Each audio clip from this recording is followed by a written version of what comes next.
Okay, so we have our second talk for today, which will be given by Octavio on a variational approach to free probability.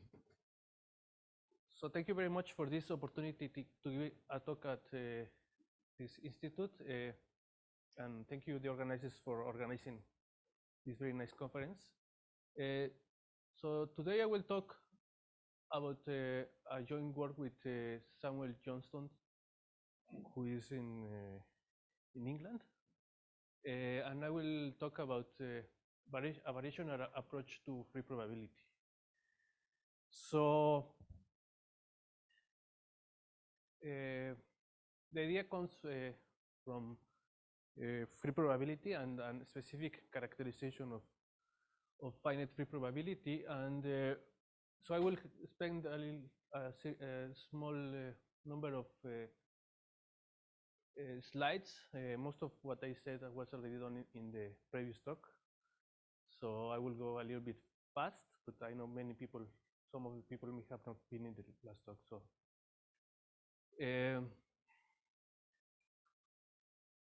So the usual approach of random matrix theory is, or at least of, this is weird.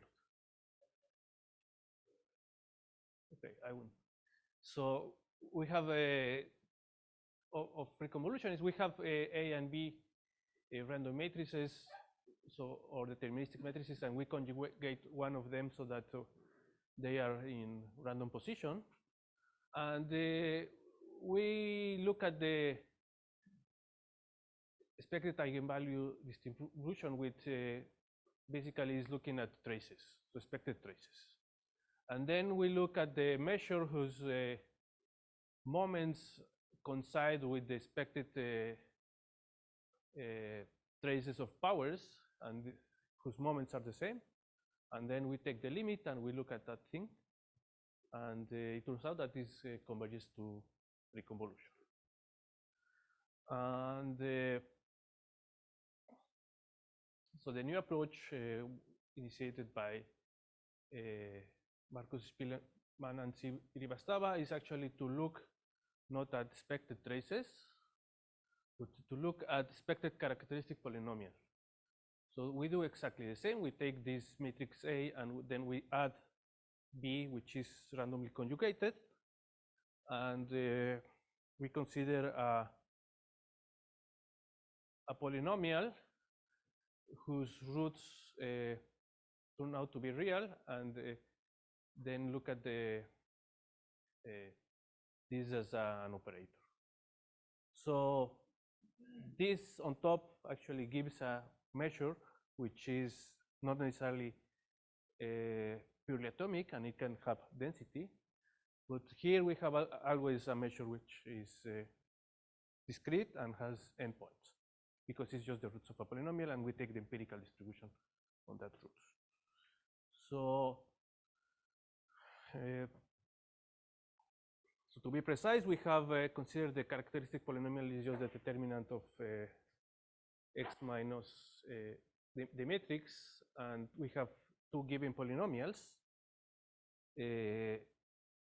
P and Q, and we have two matrices which are self-adjoint and have the roots of the polynomials as eigenvalues. And then we consider the expected characteristic polynomial when we rotate. And later I will be more precise on this rotation. For the moment, as a definition, we can take the unitary matrices. So it's her measure over the unitary matrices. And this gives, so this is a characteristic polynomial. And if I add characteristic polynomials and normalize, this is another characteristic polynomial. This means that I only consider the expected coefficients instead of expected traces. And okay, because we are taking a random unitary, this does not depend on the choice of A and D, and but only on the original polynomial P and Q. Okay, and Marcus Spielmann and Srivastava, what they prove is actually that one can calculate this convolution of polynomials explicitly, and that it coincides with a known convolution studied like 100 years ago, actually 101 years ago now. And actually, it was known since then that if you, so basically, you have this formula for the coefficients, then if P has real roots and Q has real roots, then this convolution also has real roots. And this is not obvious at all. Actually, one can do the same thing for multiplicative convolution. So same, instead of adding, and you see here I took another group. That's a typo, but it's still okay. Because I wanted to consider the unitary group. But one of the theorems of MSS is that it doesn't matter. Okay, so and actually the finite free multiplicative convolution is even simpler. Basically, we just multiply the coefficients and divide by some fixed coefficient. And again, this is real rootness, provided that one of them has positive real roots. And if both of them have positive real roots, then it has also positive real roots. Okay, and this somehow makes sense if one thinks about free convolution, because also for free convolution, one needs at least one of them to have positive real roots.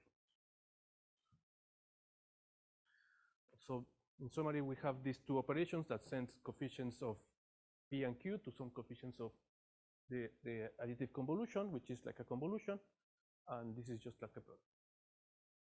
Okay, and the main point is that okay, these are operations that keep that maintain in some way real rootness. Okay, and it was as it was explained in the last talk.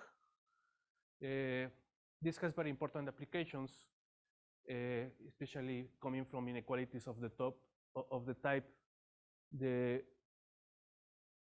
R transform of the convolution is smaller than the R transform of the sum,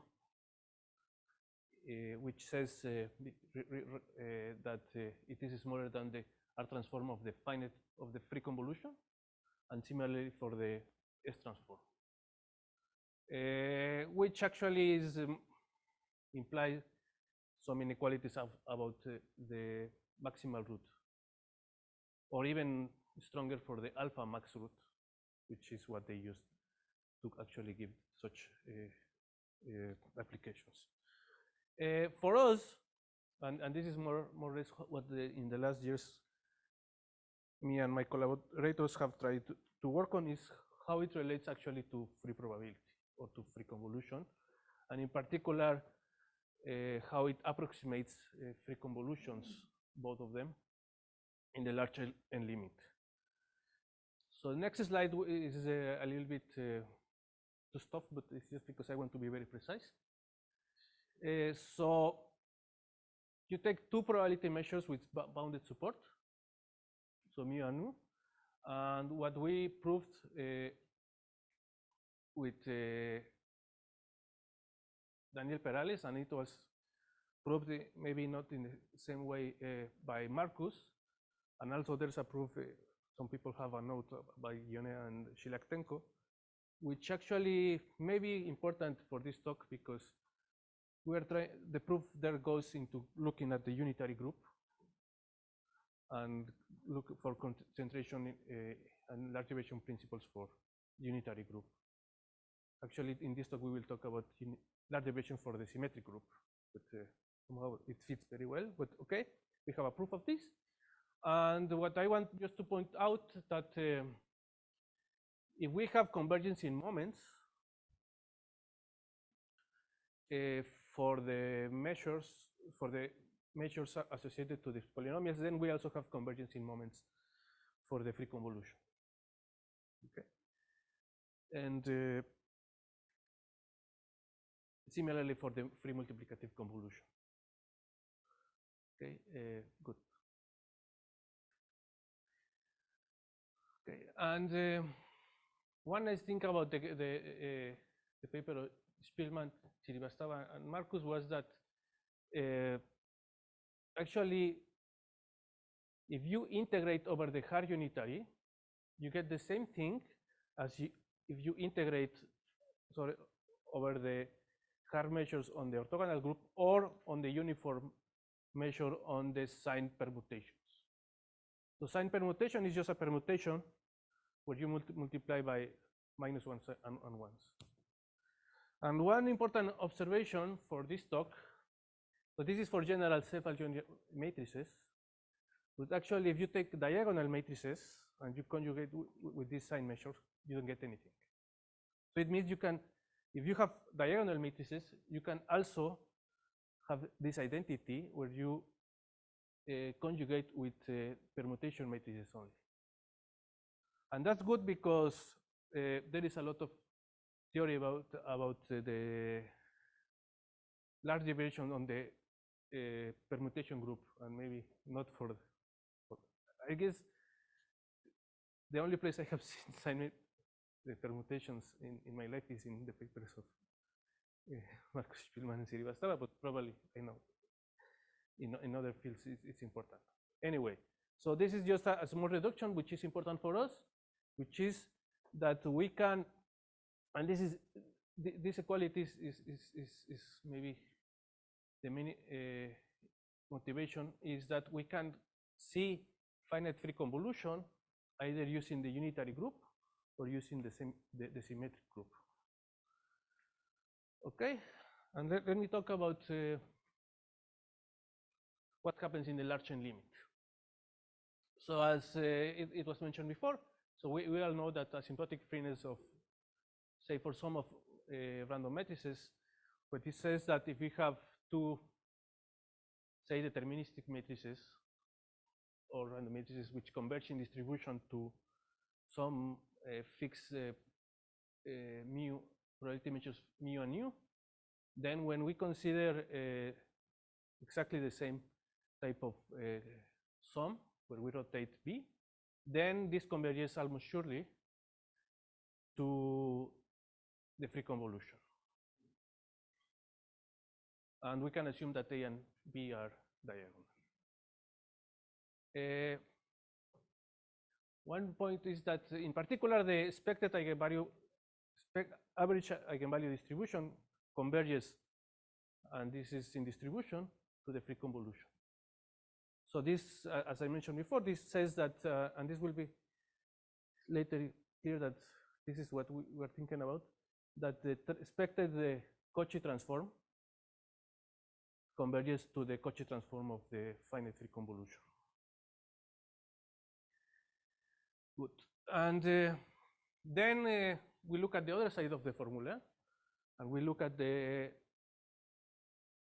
conjugation, but now with respect to the permutation group, and here I am taking diagonal matrices,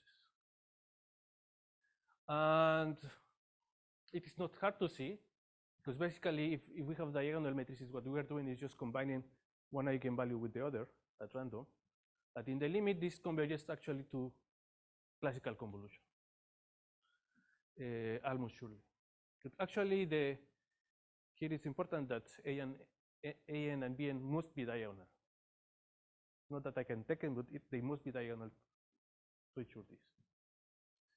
Okay, and actually the expected eigenvalue distribution is exactly the free convolution, right? Because I'm just averaging over our possibilities. Okay, and again, we have that the Cauchy transform converges to this, which is somehow, in summary, is very counterintuitive. So if we take one of them, we get free convolution, and we do the other one with classical convolution. On the other one, these two guys are the same. So I hope that this already says that maybe intuition, which is just, we just plug in the expectation, is not obvious, right? And maybe this is the point of here. Okay, so now we look at maybe first the left-hand side. And so if we look at the determinant of a matrix, then we put it in this way. as the product of the, just if assume the eigenvalues of a n are lambda I. And we write it in this form as e to the n of some integral.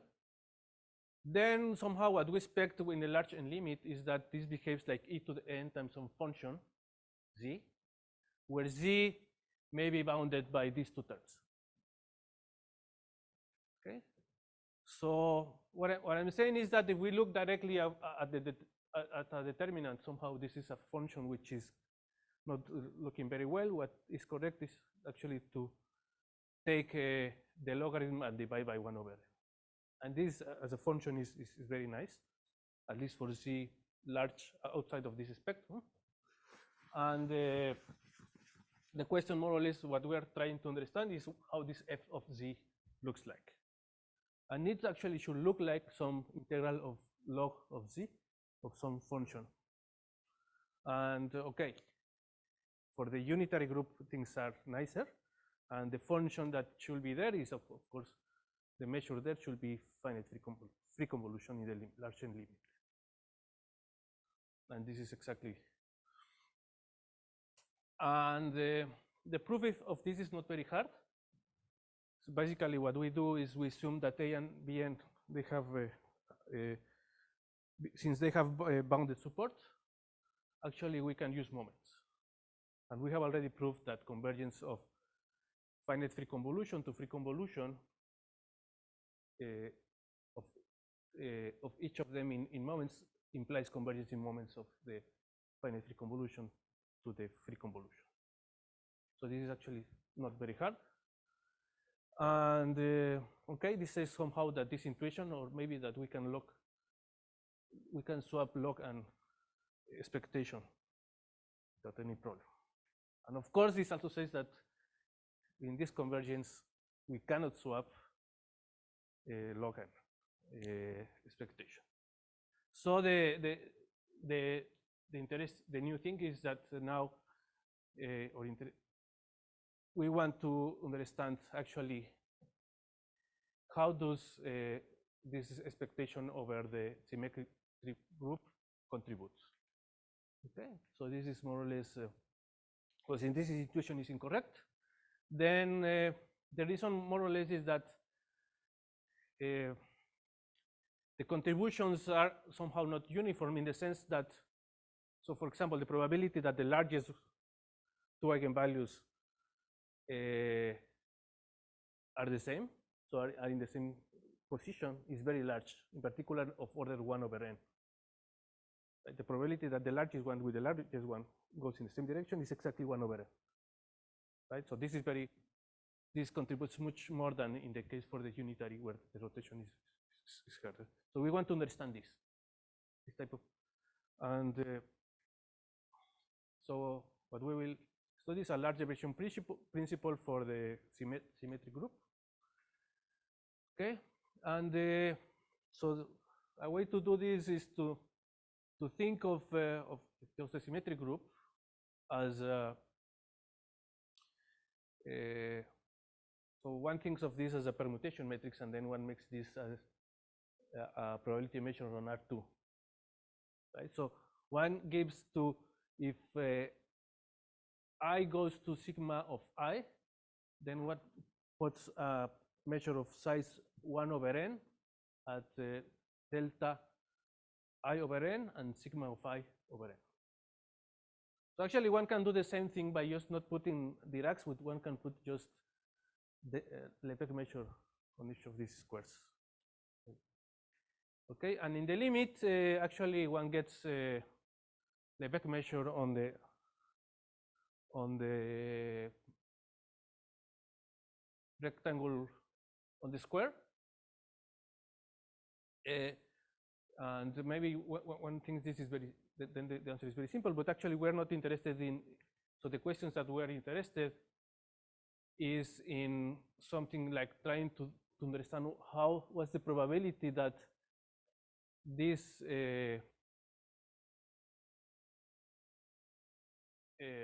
measure on the unit square behaves like some function which may not be uniform on the square. So we're looking at rare events. Okay. So just because we have a permutation, then this kind of function should satisfy these two integrations. That means if we go look at this way and this way, they should integrate one. And that is called, well, we call it a coupling density, but recently we realized that this has another name, which comes a little bit more from the study for actually for large division principle for permutations, which is called permuton. And I think the word comes from the previous concept of graphon, same idea. Okay, and there is a large division principle for functions of this type, and it says that we have a large division principle for the with the good rate function of this form, which is like an entropy, and says basically that this probability is just like exponential times this rate function. Okay, and okay, if we get back to our problem, basically we look at this expected determinant, and then we write this. So these are diagonal matrices, and so then we just need to multiply all the possibilities where I couple I with sigma of I, and we can write this just as actually in the paper we explicitly approximate finite frequency or limiting measures so that this is just the quantile.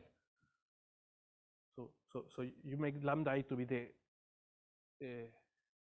k over n, I over n quantile, so that this is identity. But in general, it's the same. Like, so if you look at the quantile, this is just like the n eigenvalue, right? And then we need to study what happens with this. But actually, more generally, if we have a nice function, in particular this function that I show you, we have a variational principle in the larger limit. And it says that this type of quantities can be recovered by taking the supremum over all coupling measures or permuton. And this is the function that you want to maximize. Okay.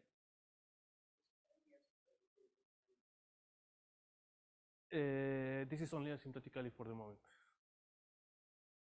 Yes.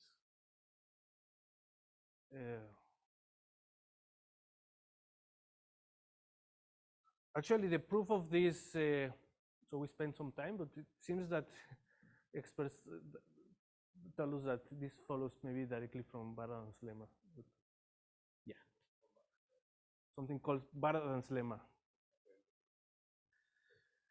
Okay, so what does it say? It says for finite free convolution. So it says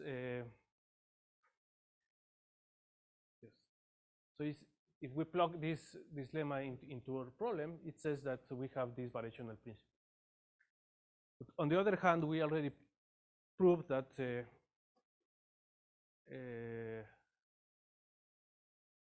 sorry, this should be, of course it's the same, but it should be U, because this is how we prove. Okay, that these two guys are the same. So what we get is exactly that. This is the supremum overall. Yeah, and so this is the version for addition, but actually we also prove for multiplication. So we have also the same lemmas, and we also have convergence of moments of the finite free multiplicative convolution, and also for the compression. Yeah. So, sorry?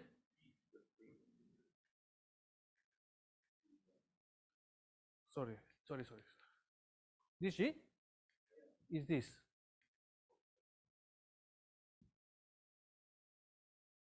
It's exactly this. So it's like some scaled logarithm.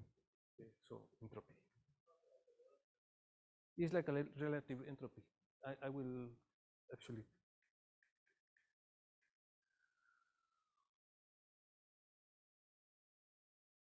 So this is, yeah. So there is another way to. So this is another way to write in terms of the entropy. So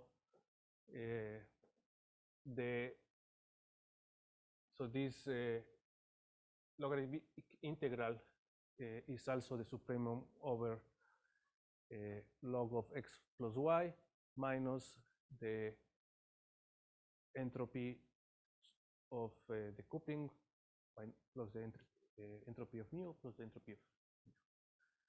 So similar for multiplicative convolution, just put here x times y, and for also for compression. Yes. Looks like I'm a little bit fast. But half of my talk was given by Nikhil. So suppose that mu and u have compact support, then for C large enough, say larger than the sum of the spectrums, then we have this inequality. And this is just applying the last, this one for the case where mu and u are as a Cartesian product. In this case, this guy is just the sum of these two guys, and yeah. Another thing which was very interesting is actually that directly when you look at the maximizers of this problem, actually you can work out, and there's general, not only for a problem, but in general, you can work out what is the solution. And it turns out that we get something which is known in free probability as subordination functions. Okay, now this formulation is a little bit different because we are taking the log. Okay, but on top is just we differentiate with respect to z, and we get just the resolvent. So and then we get the Cauchy transform. And on the bottom, actually, these are just quantities. These are just constants. And we differentiate these, we just get 1 over. So this is exactly the equations for subordination functions, right? And where we're recovering. And what is nice is that this comes directly from the solution of the problem. Right. Yes. Good. So maybe some questions that we are thinking, or people may think about, is what happens if we have other polynomials. And here one should be careful because, for example, if we take the commutator, so the commutator, where here we are taking, so these are, sorry, yeah, maybe it's, okay. So what I mean in the commutator, these are commutative random variables, right? So this is 0. So we get not much, right? So it is not true that one have exactly, sorry, such a formulation for any polynomial. And maybe one should think if this supremum can be taken over non-commutative distributions. Or maybe there is another way to put this in terms of free entropy. Right?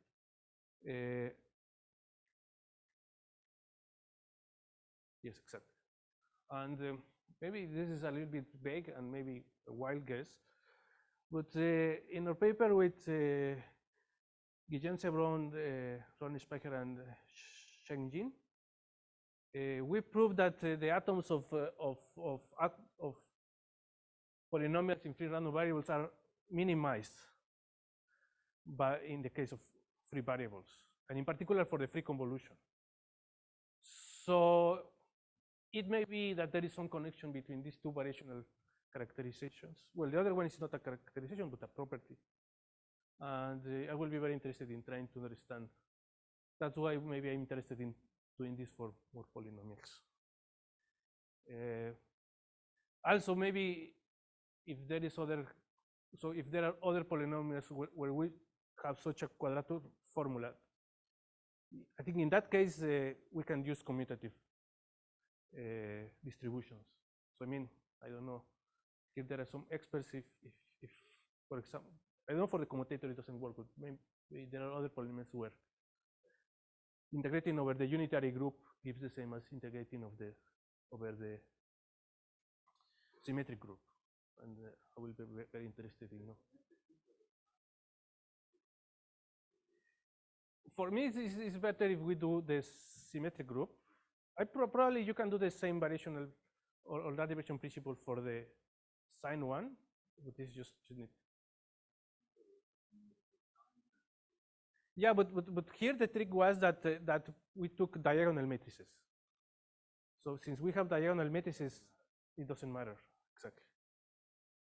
Yes.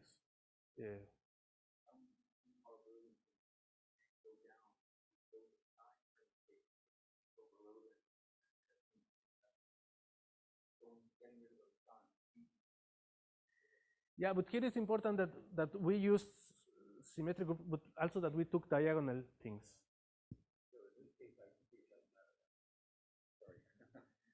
So Jamie was asking if I should do sign things, but I'm saying that for the moment, no. Good. Okay, maybe I can stop for now and you can